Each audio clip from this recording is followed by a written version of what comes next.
You don't spend emotionally because you're irresponsible. You don't spend emotionally because you lack discipline. And you don't spend emotionally because you're bad with money. You spend emotionally because your nervous system is trying to regulate itself. Emotional spending is not random. It's not impulsive in the way people think, and it's not a character flaw. It's a response to stress, a response to pressure, a response to feeling overwhelmed, unseen, exhausted, or emotionally depleted. For a moment, spending works. It brings relief. It brings comfort. It brings a sense of control. It brings a feeling of choice when everything else feels heavy. And that matters more than people realize. Because when life feels overwhelming, choice becomes soothing.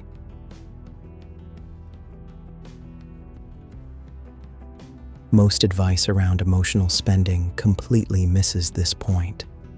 People say things like, just budget better, just stop buying things you don't need, just use willpower. But willpower doesn't regulate the nervous system.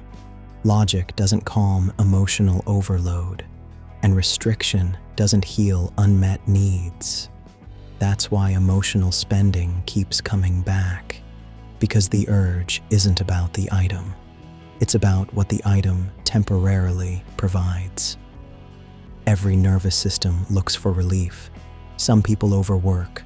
Some people overthink. Some people scroll endlessly. Some people numb out. And some people spend.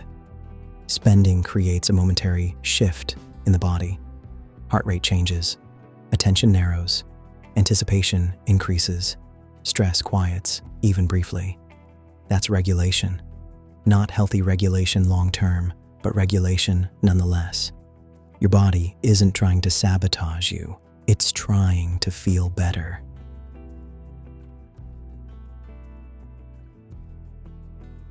For many people, emotional spending didn't start in adulthood.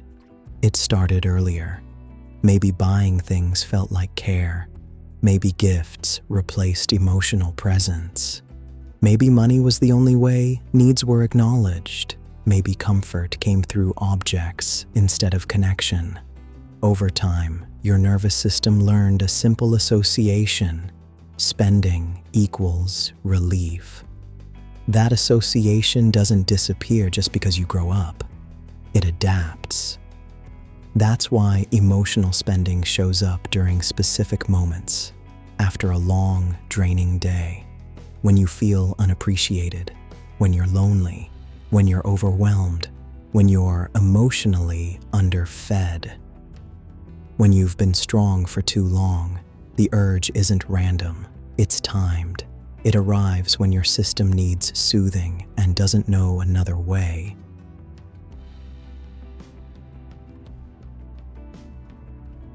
What usually follows emotional spending is guilt, shame, regret, self-criticism. You promise yourself you'll stop. You tighten control. You restrict harder. And that restriction creates pressure. Pressure builds tension. Tension builds urgency. Urgency creates another urge, and the cycle repeats.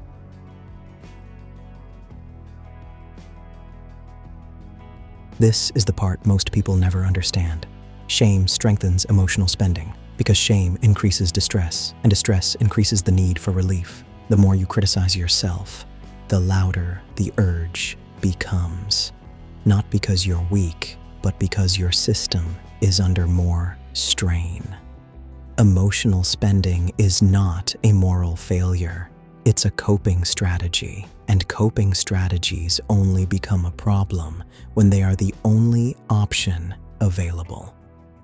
If spending is the primary way your nervous system knows how to feel better, it will keep choosing it. Not because it's ideal, because it's familiar.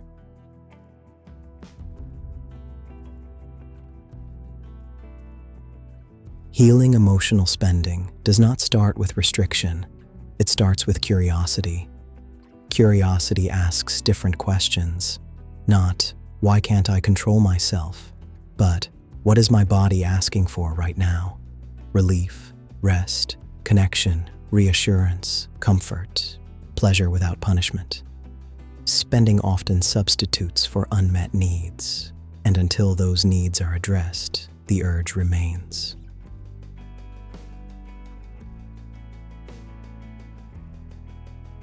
This doesn't mean you can never spend for comfort. It means you expand your options.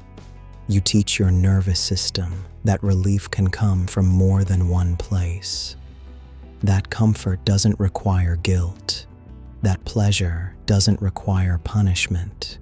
That choosing yourself doesn't have to come with consequences. Many people fear that if they stop controlling spending, they'll spiral. But emotional spending doesn't need more control. It needs safer structure. Structure that says, I'm allowed to feel good. I'm allowed to rest. I'm allowed to want. I'm allowed to receive. When those permissions exist, urgency softens. As emotional safety increases, spending changes, not because desire disappears, but because desire no longer feels starved. You don't reach for relief as desperately when relief exists elsewhere. This is why better habits alone don't work. Habits don't meet emotional needs. Presence does. Regulation does. Self-trust does.